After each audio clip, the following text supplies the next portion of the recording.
Are you ready? Give you a few more minutes. Who is not ready? Nani hajakuwa tumngoje kidogo. Mko sawa?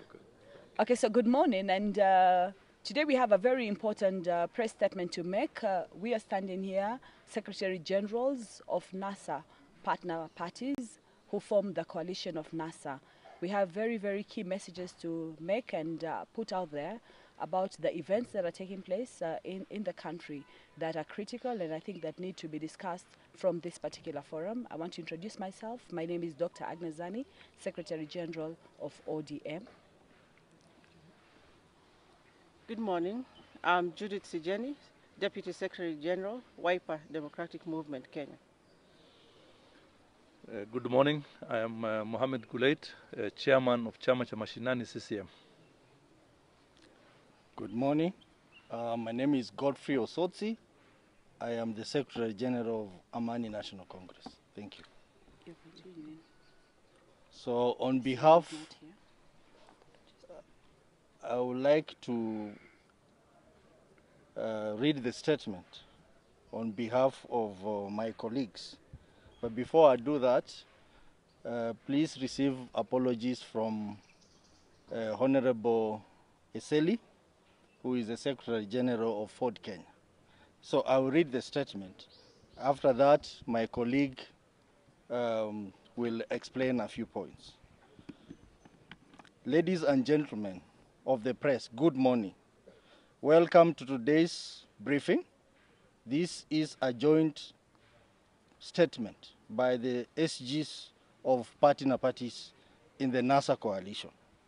We note with great concern the rising levels of political intolerance at rallies as reported in the past few days. It is our belief that in a democracy, it is important that all candidates be heard. These are national leaders who must be allowed to explain how they would try to improve the lives of Kenyans. As such, NASA strongly condemns the intolerance that lies behind the disruptions and violence experienced this week in Kabarnet, Thika, Kisumu, and Murang'a. Secondly, we wish to say that security and safety are paramount in this nation. The recent insurgency of Al-Shabaab is unfortunate, and we want to express our solidarity with the people of Lamu who have suffered from these attacks. The attacks have disrupted the social and economic activity of the people of Lamu. We implore the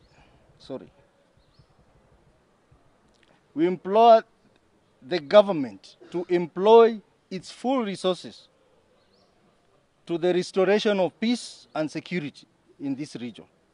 The government must also consider the issue of curfews, which are having a negative impact on the livelihoods in the region. Thirdly, we have received reports that there are Jubilee operatives buying national IDs from the NASA supporters in our strongholds, particularly Western, Coast, and Nyanza, with the intention to suppress voter turnout on the 8th of August, 2017. We use this opportunity to urge our supporters not to fall to these dirty tricks, for it is unethical and undemocratic. On the same note, we wish to call on the IEBC to make available the report of the verification of the voter register, because we have received reports that in certain regions such as Western and other NASA strongholds, voter details have been switched to far-flung areas such as Wajir without the consent of the voters. It is for this reason that we demand that IEBC avails the voter registration report for immediate public scrutiny. NASA commitment. NASA is committed to addressing issues that affect the lives of Kenyans, Most importantly, eradicating poverty and ensuring that sustainable economic growth that will give Kenyans a dignified life. Jubilee administration has failed to improve our economy by implementing flawed economic policies and making bad decisions. Thank you very much. I now welcome my colleagues to make comments. Thank you very much. That's our statement. Are there any questions you'd like to raise? Basically, we're looking at one, the cost of living, and that it's very important for Kenyans to realize that people are really suffering. And we're looking at a situation where we've had economic policies that have been put into place that have not worked. And this is really the thirst of the manifesto for NASA, that we're going to be able to address very wholesomely this issue so that we actually ensure that every household can have the basics in terms of food, in terms of drink. And to really urge our members then to vote in the right government, and that is NASA. Because we have incidences that we've talked about. I've just come from Kwale myself, and this have been reported to on the ground, that people are coming and taking details of IDs. An ID is your personal right. That is your right to be able to vote. And we're telling our people out there, concentrate on the 8th, come on the 8th, be able to vote, and do not allow anybody to interfere with that right. We also want to ensure that by scrutinizing the register, that everybody knows where they're meant to be on that day, and they can actually go and vote in the right place. Really, a democracy allows all parties and all coalitions to be able to have a level playing ground. And this is what we're requesting for. And this is what we really need to see on the 8th, that we're able to have that level playing ground to allow us to have a free, fair, transparent, and most important, just election. Sorry, excuse me. I just want to ask, is the voice level all right for, is it a little louder? Yeah. And for you guys and with the cameras and your microphones here, it's okay? Or louder? You want it louder too? Loud enough. A little bit louder. Okay. So any questions? Yes?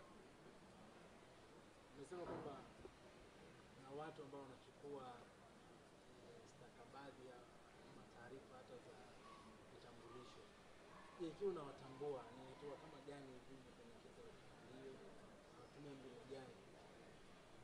Hatua ambayo tunataka kusema ipendekezwe, kwa sababu hatua inaonekana hawa watu ambao wanachukua hizi IDs na hizi stakabadhi ni watu ambao wako katika serikali, na ni mambo ambayo wanayafanya na wanajua hayatakikani kufanywa.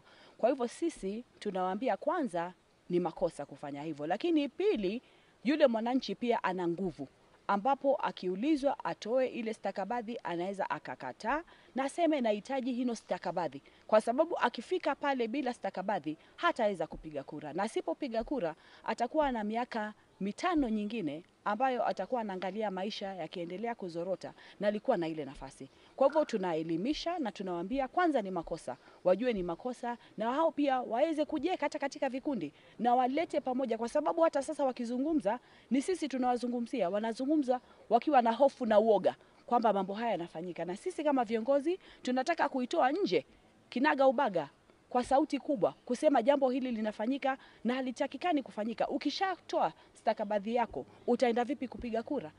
Alafu ile nambari ambayo inahitajika, kwamba nambari iwe juu zaidi, kwa sababu tumesema tokezeni, tunataka 100% ikiwezekana tutokezee tupige kura. Stakabadhi kama huna, hutaweza kufanya hivyo.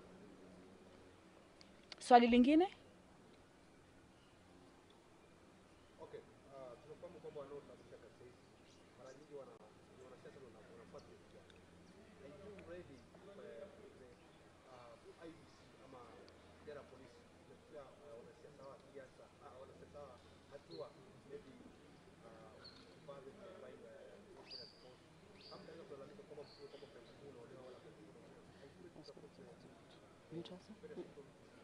Yeah, nafikiria kitu muhimu tukiangalia, kwanza tuna wale ambao ni askari na polisi na watu wa security, na vile ambavyo inafanyika haifanyiki kwa njia ya kuonekana. Hakuna mtu ambaye ataonekana kwa mfano akitoa pesa akisema vijana nendeni mtoe fujo ama ulete mzogo mahali fulani. Hawafanyi hivyo, wanafanya kisirisiri, lakini hawa vijana bado wanatumiwa alafu wanaleta hiyo. Jambo la kwanza ambalo ni muhimu na tuliona likifanyika wakati walipokuwa tukipiga kura zetu katika chama, na kulikuwa na wale ambao ni askari wamesimama hapo wakijionyesha wamesimama hapo na wamesimama wamejiami vizuri, hata watu wanapunguza ile gurfa ambayo iko pale, ambapo hiyo pia inasaidia. Lakini ya pili pia kuna wengi, na ukiangalia wale ambao wanafanya mambo haya ni wachache ambao wamejipanga wafanye mambo haya wakati fulani kwa sababu fulani.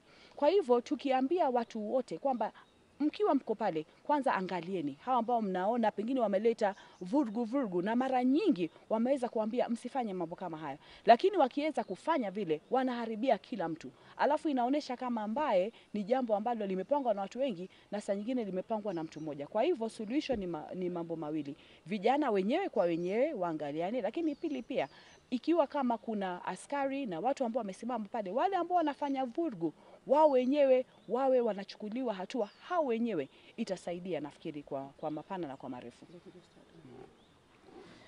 I know there are several initiatives, like I know for FIDA Kenya and other women organizations are taking the initiative to have the contact lines whereby someone can SMS if they hear of anybody who is planning to do those attacks and to harass politicians, more particularly even women, because this is the time, the time that is remaining is where people try and unleash terror on women candidates and any other aspirants to bring that, to show that intolerance and to scare people from campaigning. That's why it's important, and we are coming out loud and telling our supporters. This has been happening even in Nairobi. They are looking at the youth who probably don't have jobs. Some are offering them as much as 3,000 or 10,000 just to photocopy their identity cards.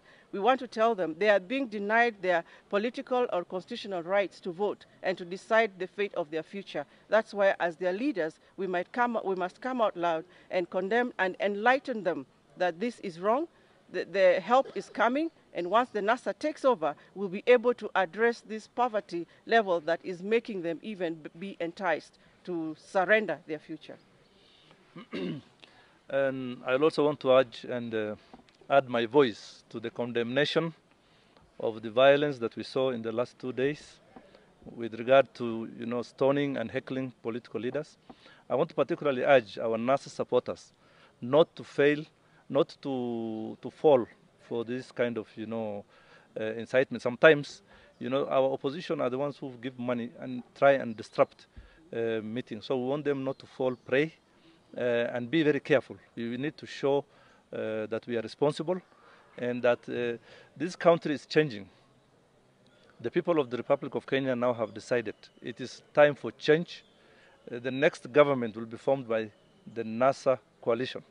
So it is the high time, particularly I want to urge our supporters to show more responsibility and more care and not to fall for these attempts by people from the other side to come and disrupt meetings and then end up blaming it again on our own youth. So our youth should be very careful and show respect. Even when other people from other areas come and look for votes, we should just listen to them and not heckle them. And on the other side also, they should do the same. We should show maturity and democracy in this country. Thank you very much. So, ladies and gentlemen, I think we end our press conference at that point. We'll be having a series of this press conference, at least one press conference per week. Thank you very much.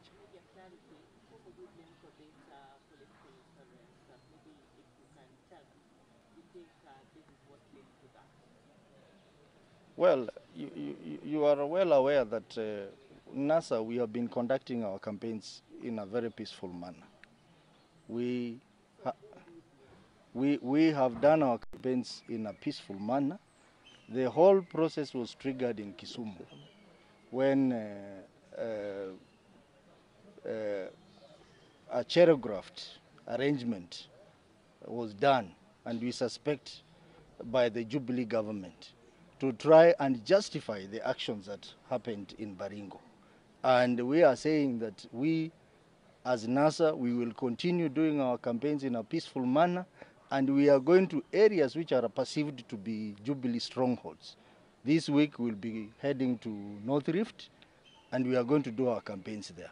Jubilee is panicking, and they are panicking because we are venturing in areas they thought we are not going to venture. And we will continue venturing in those areas. We will go to Central Province, we will go to Rift Valley, and we will deliver our message to the people in those areas. Because all these people are Kenyans, and they need to be delivered from the bad leadership of Jubilee. Thank you very much. Thank you very much. Mimi si mwanani. Naibu.